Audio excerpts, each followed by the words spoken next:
So we are continuing chapter 20 of the Vedanta Treatise, and we're in the section entitled Process of Negation and Assertion. So before we start, are there any questions on anything that someone would like to take up?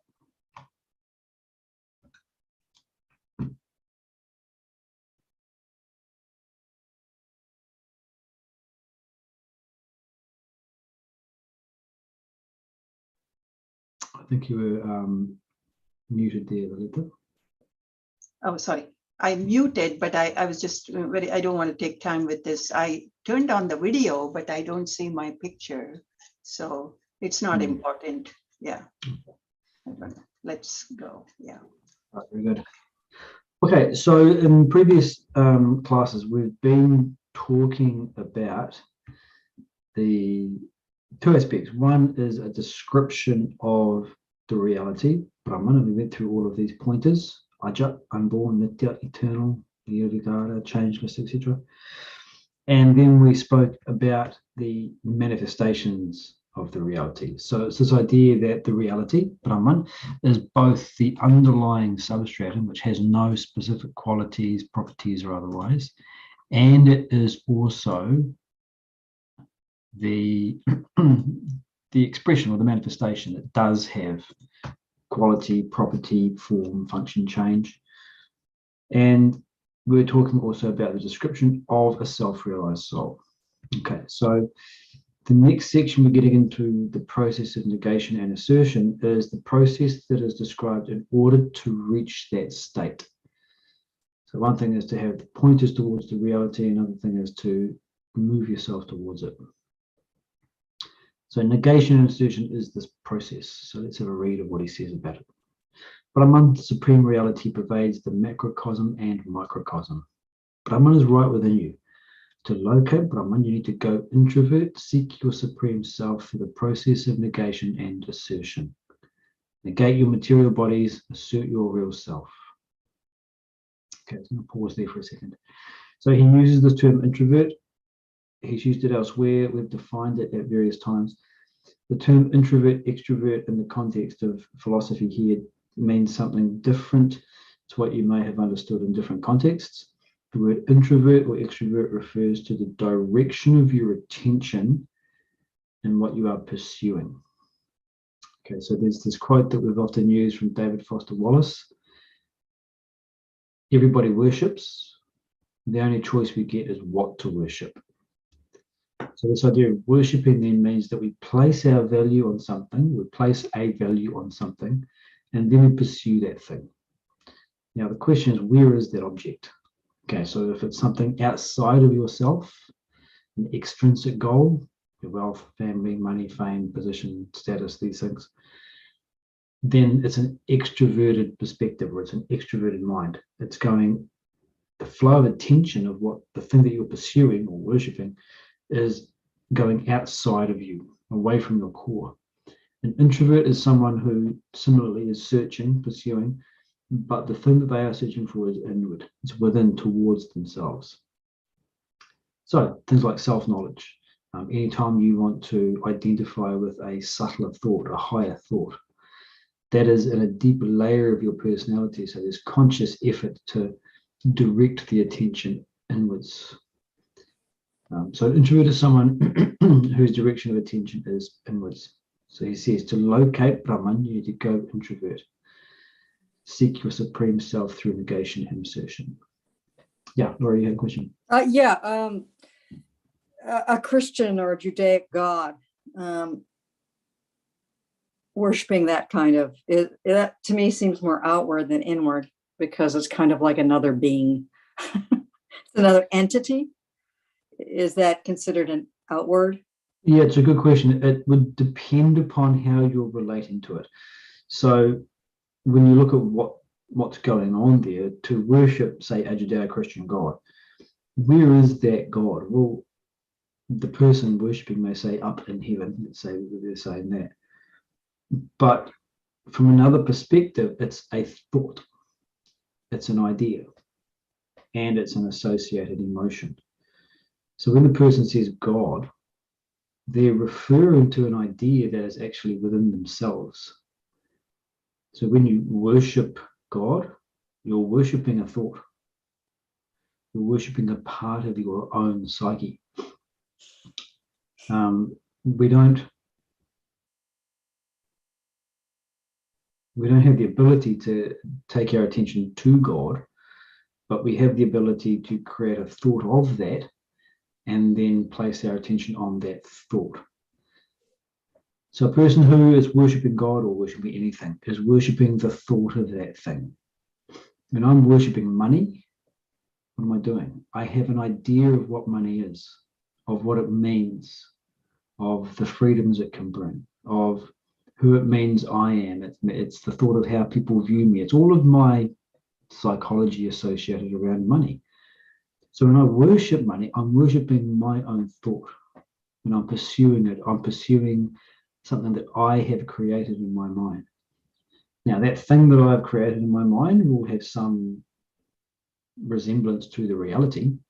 Money is a thing in the world, but it'll be distorted because of my own imagination. But the point is here that it's still my own thought. But the thing that the thing is to think about what is the quality and the nature of that thought. So now coming back to your original question. You can relate to the thought of God extrovertedly or introvertedly. If you relate to the thought of God as, say, the protector of the chosen people and everybody else can go to the mythological hell, and, you know, if you're using it as a way of satisfying the ego, it's extroverted. If you're using the thought of God as a way of delving into these subtler layers of your personality, then you're introverted. So merely holding the thought of God, you can't say it's either. You'd have to understand a little bit more about the context within the person's own mind. God would destroy all of my enemies and establish me a nice home and a nice house, and all the animals will be happy. They're thinking about the world out here. God is the energy with which I am able to speak. Okay, then that's subtle, that's something else. So it really depends upon the quality and the nature of the thought that you are creating when you use that word God. Yeah, well, you could say, you know, you can kind of stretch that out and say that you can do the same thing about money. Mm-hmm. There can be an inward thing about money. If I accumulate money, then there are things that I can do with that money that reflect an inward looking at myself. Let's say I got all this money. I made all this money. Now I can go and heal somebody, make the world better, or, you know, get rid of pollution, whatever, you know, whatever it is. It will give me, the money is the means to do something I think will bring, is a more subtle desire on my part. Yeah, exactly. So you can look at anything. I mean, in that respect. Yeah. Kind of hard to do with a very expensive handbag, but I mean, I'm sure you can take it to any, you can take that argument further out to anything, but that would be a little more difficult. But so. And that's actually, and the comment about the handbags is a really important one to bring up, because you can justify extrovertedness with an introverted veneer, you know, give the appearance of introverted or subtle or noble thought. But really, that's just a way of justifying it to yourself. Well, and to your environment. you know, I was looking at handbags yesterday on the internet. So I was just looking at them, and it's like they all now, because it's more politically correct, they talk about how many people that the handbag factory gives work to, and these people have become, you know, more productive. They can take care of their family. Kids can be educated.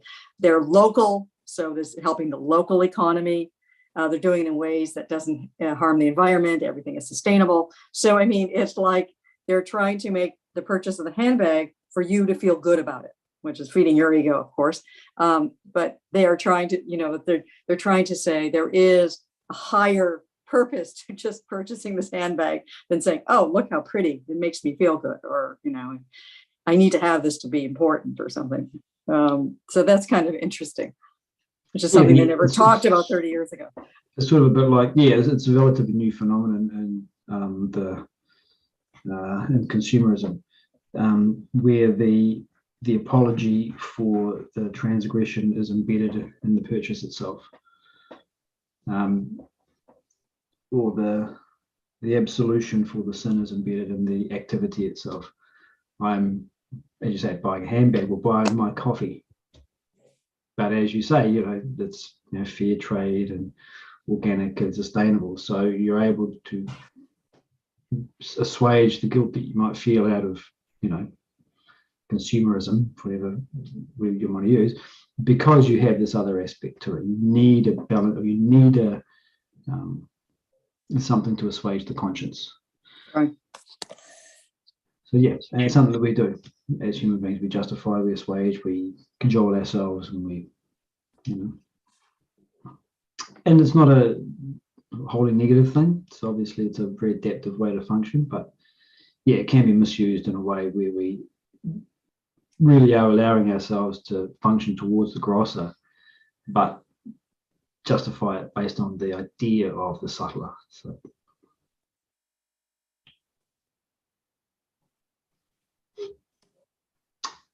he says, so we're negating material bodies, asserting your real self. Your present state is one of identification with the gross, subtle, and causal bodies.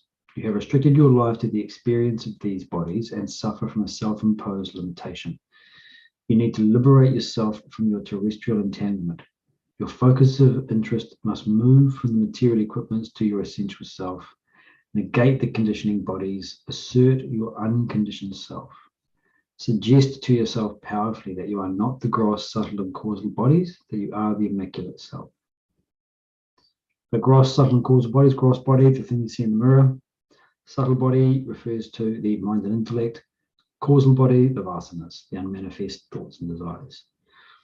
So to identify with these things means that our attention is placed on them in such a way as that I believe I am them. My experience of myself is as this body, mind, intellect, or gross, subtle, causal system. So the way into the mess is to place our attention on these things. The way out of the mess is to place our attention on something else. It's the principle of identification that governs spiritual growth. As you think, so you become. So the process of negation and assertion is a way to manage your attention so that it is placed on the thing that you want to become. So this is what he says. He says you are suggesting to yourself. So it is an auto-suggestion that you're not, in your identity, you're not defined by the gross, subtle, and causal bodies, that you are instead this immaculate self. And so that's why we just went through that previous section of all of the pointers of Brahman, all the pointers of the reality, so that we can start to form some sort of understanding, some sort of feeling, a sense of what that reality is. Because to negate the material bodies is one thing, but you must put your attention on your essential self. It's an impossible task if you don't have a sense of what or where that is. But nonetheless, this is the process, not that this. And an example of negating and asserting can also be done at the much more relative level. Okay, so this is not a spiritual goal, but you can imagine someone who says, okay, I want to be physically fit and healthy, and my current diet is not taking me towards that. So this is their goal. They have this goal to be physically fit and healthy. When they go to an environment and they're faced with junk food, they negate the desire or the urge to eat junk food. That's within them. They feel it. They're used to it. It's a habit to eat poorly. And so when they're faced with that delicious, unhealthy food, naturally the urge or the desire to eat it comes into the personality. Negating it means to say no thank you. When you say no thank you to that urge, essentially what you're doing is you're saying that it's apart from you. It's like a familiar acquaintance who's come to meet you, and you're saying no thank you. to say no thank you to the urge means that you're dealing with it in a way where you are separate from it. But if you just negate, if you only negate those urges, then we run the very real risk of getting into suppression, which is one of the reasons that this sort of dieting way of looking at the world doesn't work. No, thank you, no, thank you, no, thank you, no, thank you. That works for 2 weeks, and then there's a massive binge because there's been a suppression of that desire. So if we only negate, then we're not being very effective because we've got to do something with that energy. The urge for, in this case, junk food, is a form of energy. We feel it, we want it, it's working within us. It's got to go somewhere else. So you say, no, thank you to the junk food. I want to be physically fit and healthy. So you're redirecting your energy. You are asserting your desire for good health. That's what you are identifying with. So it's really important that we have these sorts of goals and ideals clearly set. What I mean by that is that the intellect must be thoroughly convinced that it's a worthwhile objective and that it's the right objective for me. It's one thing to have a worthwhile objective, but it might not be my nature.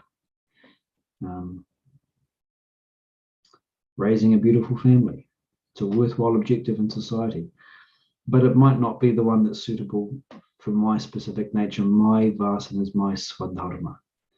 So the intellect is on the first hand convinced, worthwhile objective, and it's within my nature. It's right for me. The second aspect of the goal is that there's an aspect of the mind which appreciates it or wants it. And the example here is an easy one. I want to be physically fit and healthy. The mind wants that. And so it's easy to get the mind to come along with it. So you reconnect back to that goal of good physical health. The mind and intellect together appreciate that goal, and there is enthusiasm and genuine, authentic energy that goes now towards that goal. If we choose a goal where we don't have that intellectual and emotional confluence, then we don't have a fully effective assertion. We choose a goal because, well, that, I'm reading all this philosophy and that seems to be the goal that I should have. I should have a goal of serving my community, it seems. So, yeah.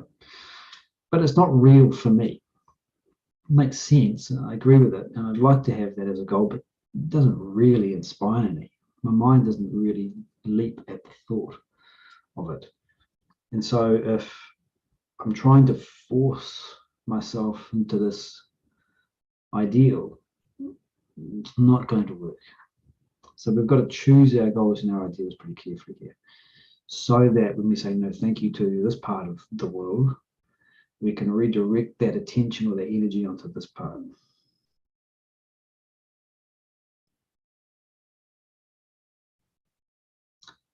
So that's very much from the relative perspective. Here he's talking from the absolute perspective, not the different goals and objectives and desires within the world, but rather the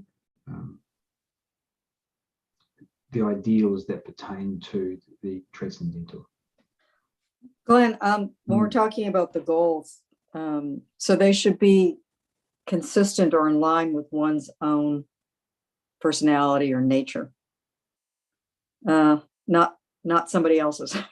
Yep, correct. So am I capable of, is this who I am? Am I capable of this? Is this, look at myself in the last, 50, 60 years, is this, who I am? And then get those goals in line with that. So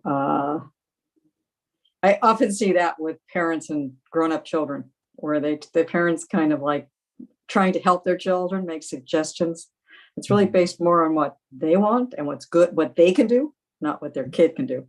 So, and then to the kid, it becomes overwhelming and they start doing the task and eventually they fail miserably and they're in worse position than they were before.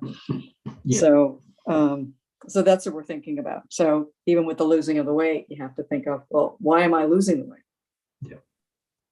just simply to be healthy is not, I don't think it's a good enough reason. There has to be more to it than that. Well, the key is that it's got to be good enough for that individual. For one individual, Yeah. that might be enough. They might have seen their parents die young from poor health. Well, I mean, you have to go back and look into your own life and say, okay, well, it's not simply because the doctor said I have to be healthy or the world you says I don't have have to be to. healthy. You don't have to do that. No. The only thing that you have to ensure is that the goal is authentic for you. And if good Yeah. health is sufficient for that individual, then it Right. is sufficient for them. If it's not for you, then Right. it's not for you. And that's the key. And that's the introspective part. You've just got to find the goal that makes sense for you. And some goals in and of themselves don't require further justification outside. Right. The key is, what does it do to the psychological energy when you invoke it? And if it has that effect, then it's the right one. And of course, the intellect has, as we say, it's a judge that it's a worthwhile objective in general. So Glenn, then on the same topic, that you want to diet, exercise, because you want to look good, thin, lean. You're not thinking of even being healthy, but you're looking, even that, if you're convinced that you want to look good, you can wear right clothes. If you're convinced about it, even though it seems quote unquote superficial, that, that also works. I mean, that works to redirect the energy in a way that you're not suppressed. But what you're describing there is not an ideal. It's not a growth goal. Right. It's just a worldly goal. Right. And so it'll be and in fact, I'm sure we've met people like this, who have a very unsuppressed relationship with food. They don't eat all the things that they want, but it's because all that thought and energy is going into, as you say, the way they look, and they're quite happy with making that sacrifice so I can continue to look this way. So they don't necessarily feel suppressed in that particular desire, because they're getting something out of it that they really want. But what that will eventually reveal is the limitation that looking good and wearing the clothes has in terms of your well-being and happiness. That limitation will start to reveal itself over time. So what you're saying is it's kind of to have a higher goal is, in the long run, it works better. Yeah. It's the same basic phenomenon of redirecting attention. But as you say, it works more effectively when it's an ideal, because you're moving into a subtler part of your personality, which will give you that wider sense of freedom, or deeper sense of freedom. Okay. But we use those examples in the mundane or relative world because they're easy to grasp. And it's the same principle, whether it's a material goal satisfying the ego, or whether it's a spiritual goal satisfying a higher desire. It's the same basic mechanism, which is you take your attention off one place and redirect that attention to another place.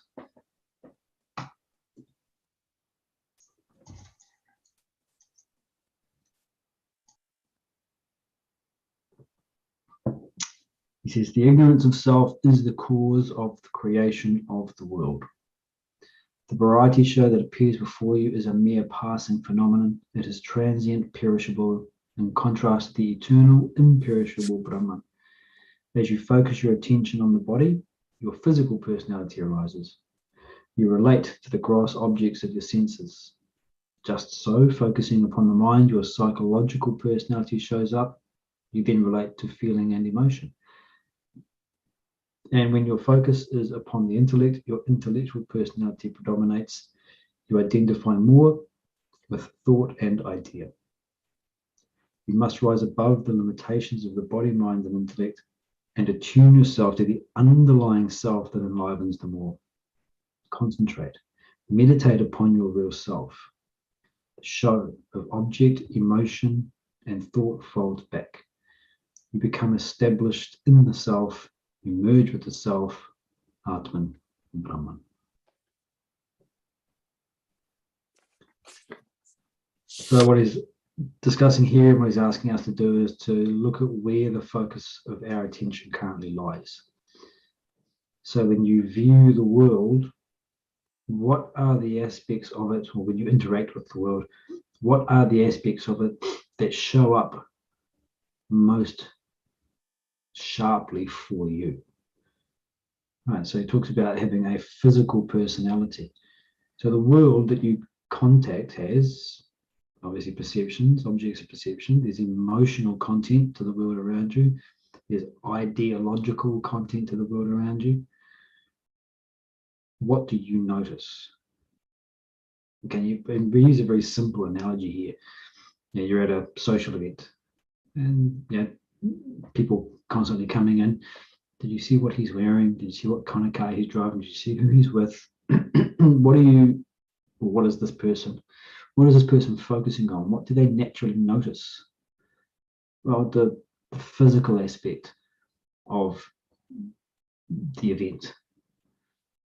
Another person is meeting people. He seems like a really nice guy. He seems very lovely, really soft, very gentle. She seems upset. I wonder what's going on for her. There's a psychological component. That's what's most focused on. And then you have ideological. So the ideas, thoughts, values. So what shows up to us the most? And of course, it's going to be overlap, but that's the introspection. What am I preoccupied with? And wherever we are is where we are. It's not good or bad. It simply is the current condition. The idea is that wherever we do happen to be, we are taking ourselves towards greater well-being if we shift the attention inwards towards our real self. So he says, rise above the limitations of body, mind, and intellect and attune to the underlying self that enlivens them. So we've talked about this in other contexts that make sense here as well. If we consider the dream state and the waking state, when you're in the dream, who's having that dream? Who's experiencing the objects, emotions, and thoughts? Well, we say the dreamer. Okay, yes, that's true, but that's not how it was experienced to you. For me, it was me. I was the one going through those experiences. I had that dream. There's a sense of being the subject, the self, in which that whole dream world arises. When I go from the dream state to the waking state, everything in the dream world vanishes.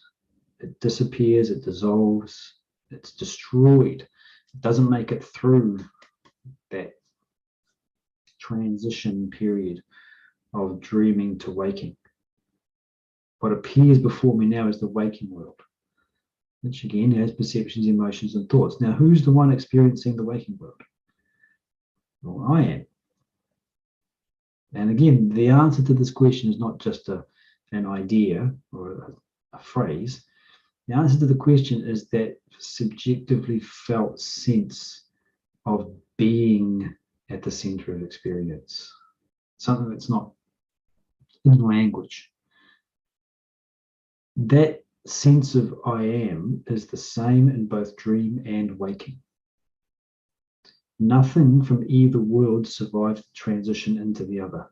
Everything in your waking world, your home, your bedroom, all that stuff, is destroyed as you move into the dream state of consciousness. Everything in the dream is destroyed as you move into the waking state. But what does survive the transition is that sense of I am. So it's not affected by the change in the state of consciousness, which means it's subtler than. When we use the term subtlety, we use two ideas to define subtlety: pervasiveness and control. Well, the sense of I am pervades both waking and dream states, and it's not controlled by the waking or dream state. It doesn't change throughout either of them, and it stays the same between them. So it's subtler. So what's he saying? Attune to this underlying self that enlivens. So it's that inner sense of I am, which is unchanging, which is subtler than the personalities of the waker and the dreamer. That is what he's talking about attuning to. This is what we are asserting. The problem is that our attention gets preferentially absorbed by the ego-centered desires that we have. We become preoccupied with things out in the external world, and we forget that sense of I am. So he's talking about the process of negation and assertion being to negate those desires and urges and instead assert the true self.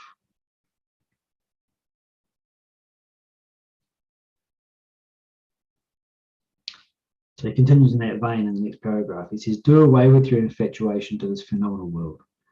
Shift your concentration upon the self, the supreme God. We have cast away our treasure and picked up trash. God resides in you. Realize yourself. You will then realize there exists nothing other than God. That is the stern reality. Prophet Muhammad declares, La ilaha illallah. There exists nothing but God. So to Christ, Krishna, and the rest of that galaxy, Vedanta roars with this truth. You innocently put more faith in the outward phenomenon than the reality that supports it. You make the world more real than God. You have hypnotized yourself to believe in the reality of the world. Your involvement in the world has caused only suffering and sorrow. You must now direct your energy and strength to the self within. Get to the eternities, the supreme God. Feel that, live that, get lost in God as a cube of sugar in water. You will attain spiritual enlightenment, absolute peace and bliss. So he's using the word God throughout here. He is referencing Islam, Christianity, and Vedanta. So it's a religious idea, but it's not the purview of the different religions. Okay, so religion is the area of human endeavor where this idea has been discussed and dealt with most. But you don't have to ascribe to or belong to a religion to make this search. In fact, you could argue that being a part of a specific religion may make it more difficult because there's a whole lot of ideological and community-based rules and do's and don'ts that you have to sort of focus on. You can be an atheist in a sense and still be part of this search. The point here is that there is a sense that I'm not defined by body, mind, intellect. There's something else in me, of me. There's a part of my being which is free. And that's who I really am, and that's who I want to become. So you don't need to ascribe to any kind of religious ideology or tradition. He brings it in here, perhaps just because this is the area of human endeavor where we've dealt with it most directly. So it says here, you've hypnotized yourself to believe in the reality of the world. So this idea is treated with everything that we've been touching on the last couple of chapters, really, which is that there's an underlying reality that has become the world of change. One of the other analogies he talks about is that of mud and pots, or clay and pots. You have three different pots. This one is long and tall, this one's short and skinny, this short and fat, and this one is, like a coffee cup. There's three different things. They could have been any shape, any size. That's changeable, malleable. But if you take all of them, pulverize them, grind them and add some more water, you get clay again. You make one pot one big vase, and you pulverize that, add some water, make 2 vessels. So there's an underlying substance which is more real than the pots and the cups. Now, how do we say it's more real? How do you say that the clay is more real than the vessels?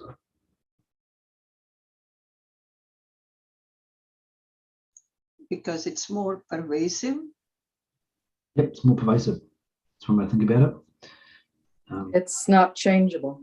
Unchanging. Yeah, when we talk about real, we say, well, how do we define or how do we understand what we mean by real? The question we always ask to get our heads around that idea is, what is real love? Real love is that which is not changeable, not conditioned, not dependent. So that which is real is that which does not change. So the clay is the same. Whatever form it happens to be in, clay is clay. It's the underlying reality. It's the pots and the cups and the vessels that are constantly changing. Clay is not going anywhere, not becoming something different. Same sort of idea. We have this changeable world. We put our attention on that and we make that more real than the underlying clay. Now, what is that clay? This is where everything that we've talked about up to this point comes in. That underlying clay is that consciousness, is your own self that has become this apparent changing world. Negation and assertion shifts the attention.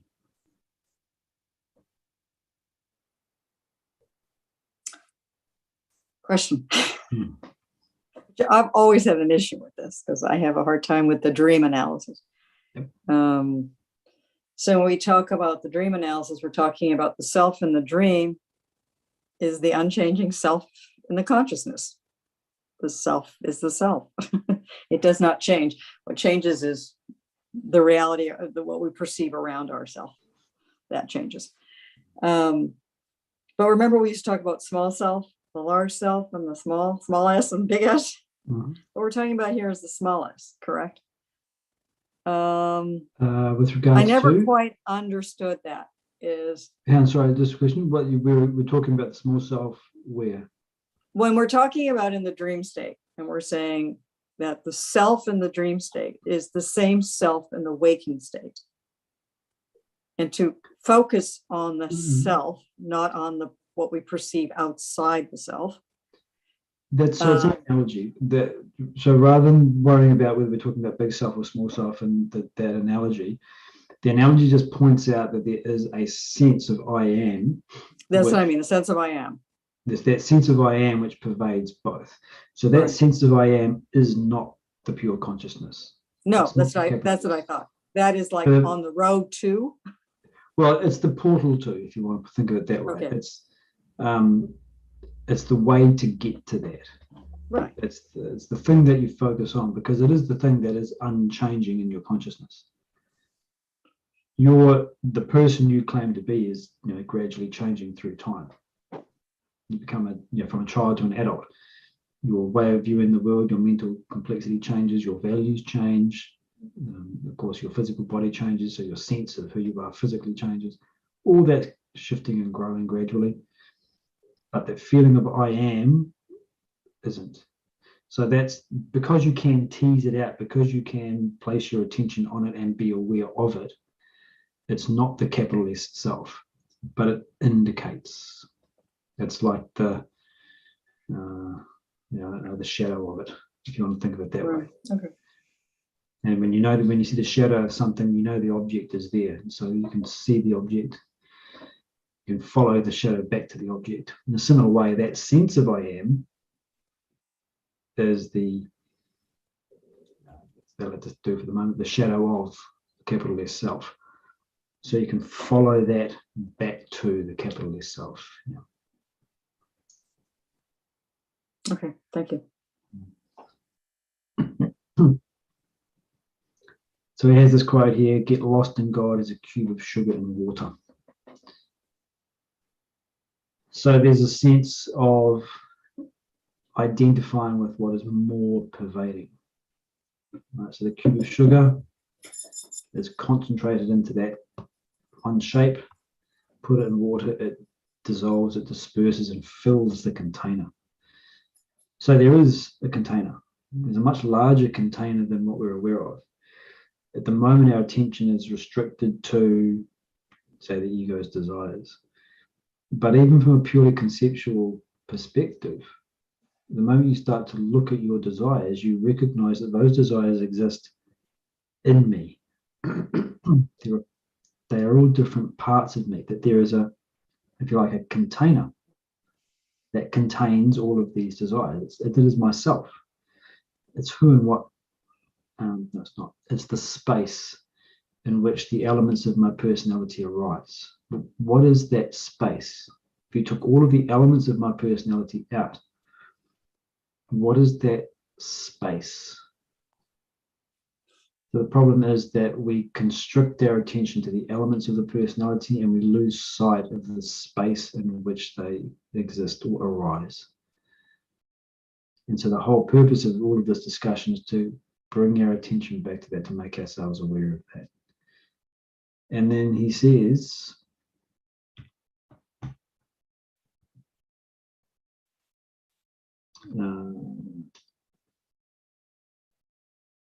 your involvement in the world has caused only suffering and sorrow.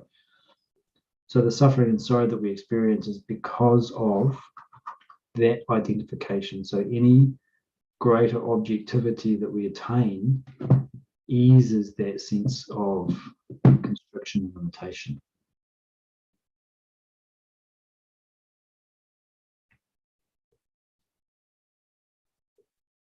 So he gives now another analogy which describes that that process, and that's the metaphor of butter pervading milk. So he says, the metaphor of butter permeating milk explains the immanent nature of Brahman. Brahman exists everywhere, permeates every part of the world, yet remains incognizable as butter in milk. Butter exists in milk, though not seen directly. The process of extracting butter from milk is strikingly similar to drawing the knowledge of Brahman from the world. Okay, so the reason that you can't see through a glass of milk is because it's white. It's white because of the fat. And so the fat, the butter pervades the whole liquid. But you don't see the butter directly. You've got to go through a process to get it out. In a similar way, everything that we're experiencing is pervaded by consciousness, God, self, Brahman. And we're covering this in the Ishavasya Upanishad on Tuesday class. That very first mantra, Om, all this, whatsoever in the changing universe is pervaded by Isha, pervaded by consciousness, pervaded by Brahman, pervaded by your own self. So it's continuing to draw our attention to this idea that whatever we are experiencing, whatever its quality, its nature, and however we might judge it according to our likes and dislikes, it's pervaded by the clay. And so it's a shifting of attention off one thing and on to another. So it gives a recipe here how to make butter as well. He says, mix a bit of yogurt with lukewarm milk. Leave the mixture overnight. Next morning, the milk turns into yogurt. Milk is thin, fluid. Yogurt is thick, firm. Churn the yogurt with a cross ladle. Butter separates. Apply the same process to yourself. The mind is ever in a fluid state that runs in all directions. Give yourself a little Vedantic knowledge. Allow yourself some time to react with the philosophy. The mind stabilizes, turns mature. Churn the mind by negating the outer phenomena and asserting the inner self. Thus, reflecting and meditating upon the self, you gain the knowledge of self. So you've got yogurt, thick, put a cross ladle through it, and the milk fat separates out, and you get butter. Same thing he says here. You apply this process of negation and assertion, reflection, meditation to a mature mind. a cultured mind, a stable mind. If you try to go through this process on a mind that's not prepared, you won't get any positive results. You've got to be prepared for it before you practice it.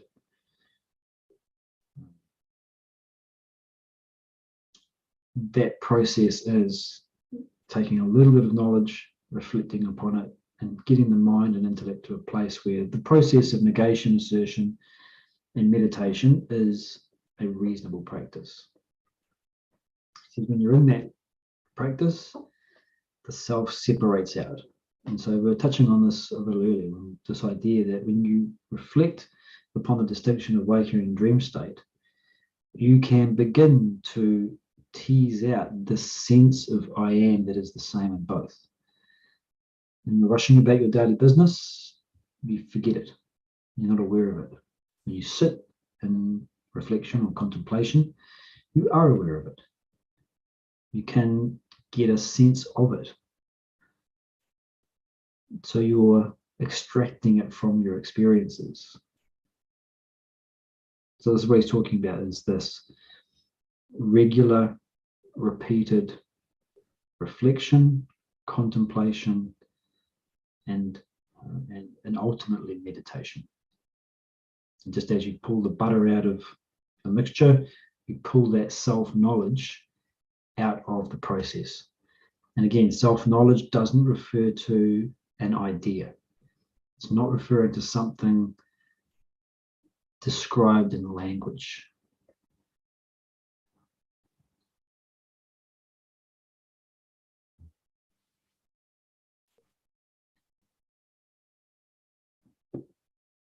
Okay, any other clarifications before we move on to our next section?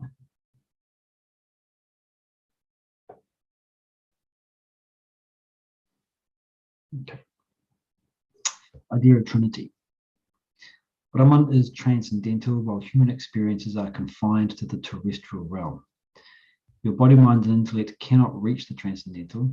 You are not able to conceive Brahman. It is not possible to describe Brahman. Even in the terrestrial realm, you find it difficult to express subtle things. Physical experiences are relatively easy to communicate to another. If you have seen the Taj Mahal or the Eiffel Tower, you are able to express its beauty and majesty. You are able to put it in words, to describe it. But when you wish to communicate feeling and emotion of the mind, you find it rather difficult to do so. Sometimes you do not find words to express them. You need a Matthew Arnold to do that. And magnificently, he has captured the vivid emotions of a father and son in his poem Sohrab and Rustam. When it comes to thought and idea, the intellect finds it extremely difficult to communicate. Language becomes virtually inadequate. That explains why signs and symbols are used to convey scientific and mathematical ideas. The subtler the theme, the greater the difficulty in expression. Okay, so that's the point of this paragraph, that the subtler the theme they're trying to convey, the more difficult it is to do so.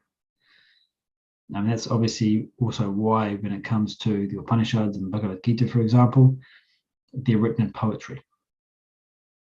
It uses linguistic devices to try and convey something. So the point here is that Brahman, as the subject of all experiences, cannot be expressed in language. It cannot be encompassed by thought and idea. And so it's not just difficult, it's actually impossible to convey in language. And so images,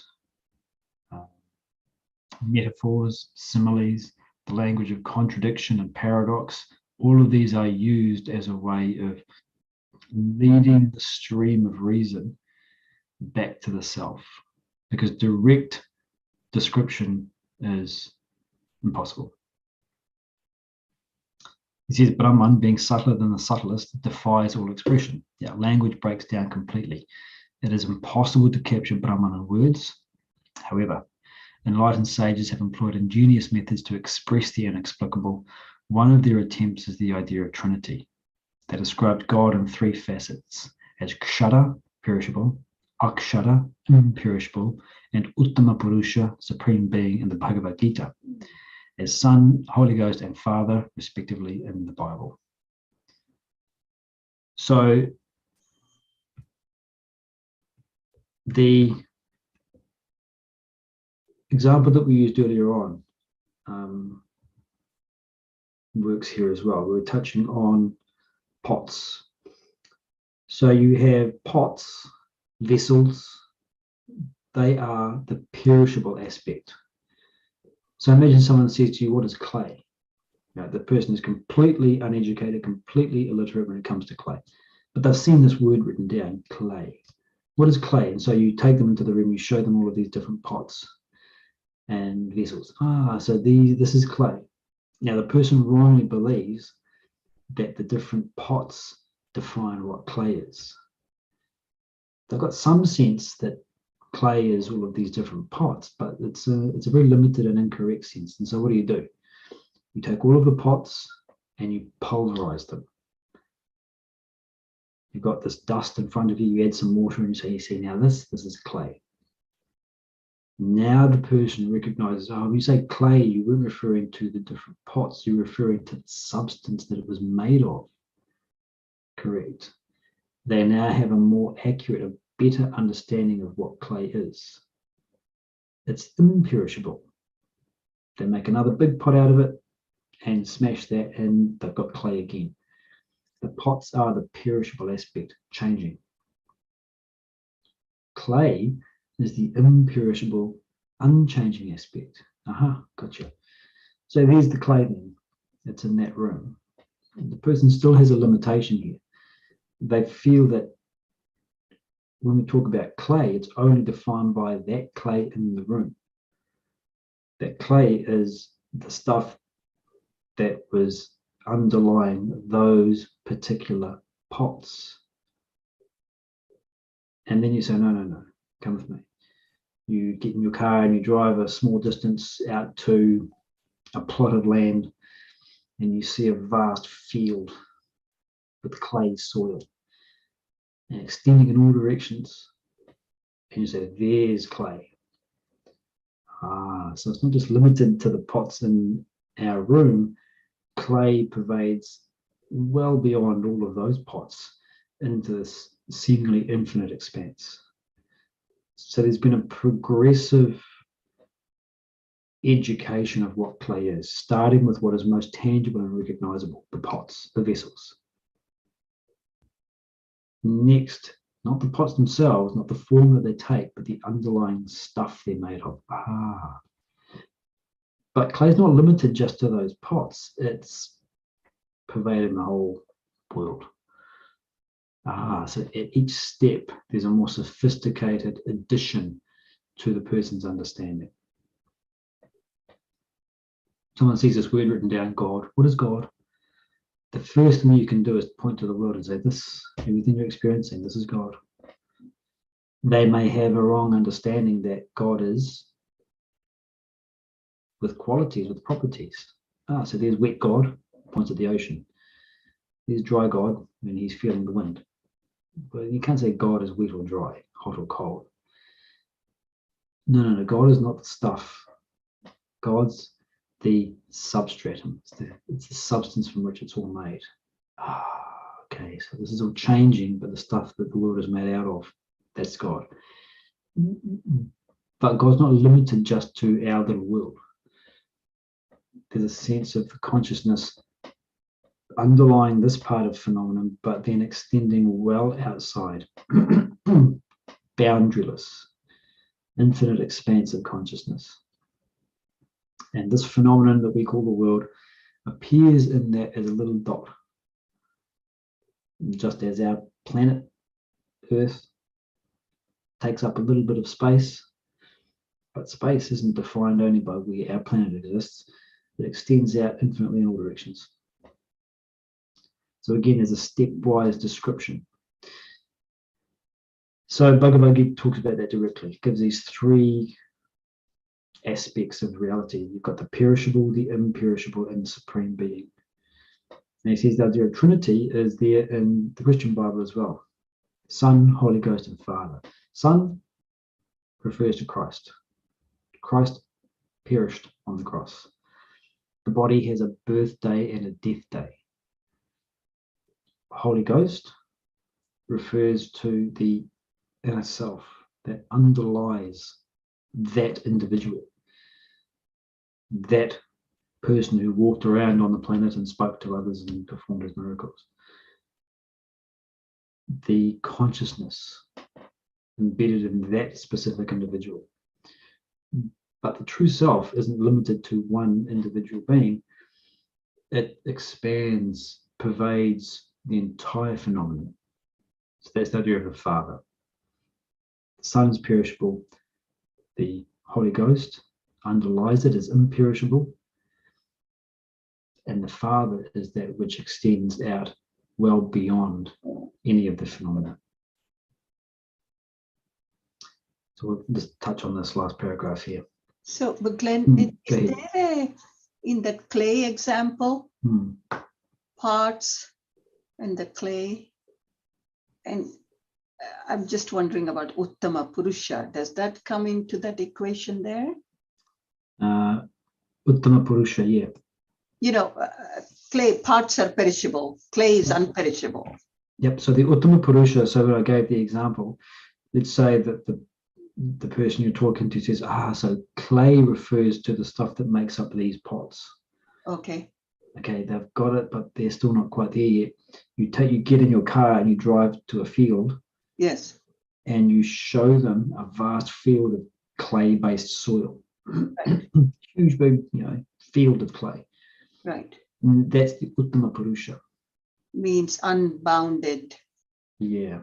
Because the person is currently thinking that clay refers to the stuff that underlies just those pots that we have in our room. Right. They don't realize that clay isn't limited to just those pots in our room. Clay is this infinite expanse everywhere. That's the Uttama Purusha aspect, or the Father aspect in the idea of the Christian Trinity. Oh, thank you. I didn't think of it that way. Yeah. So we'll just finish this with this last paragraph here, because he's talking about what we just said. The sages adopted the fundamental principle of education in the explanation of the Supreme God, which means proceeding from the known to the unknown. What is best known to humanity is the world. Thus, they pointed to the world and said, that is God. People then attributed the qualities of the world to God, understood the perishable, changing world to be God. To remove this misconception, they clarified that God is not the gross, perishable world, but the imperishable, changeless substratum which supports it, leading to the conclusion that God is confined to the parameters of the world. Hence, they introduced the third concept of God as the supreme being extending beyond the perishable and the imperishable. So again, it's the idea of a stepwise education. Taking someone from where they are, meeting them there, moving a little bit forward, getting established in that piece of knowledge, then moving forward. It's thus the education proceeds. All right, so we'll continue with this idea next week. Any other questions or clarifications before we finish off?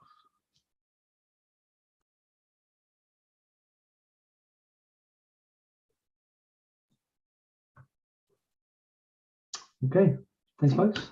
Thank you. Have a great Sunday, and I'll catch you all next time. Thank you.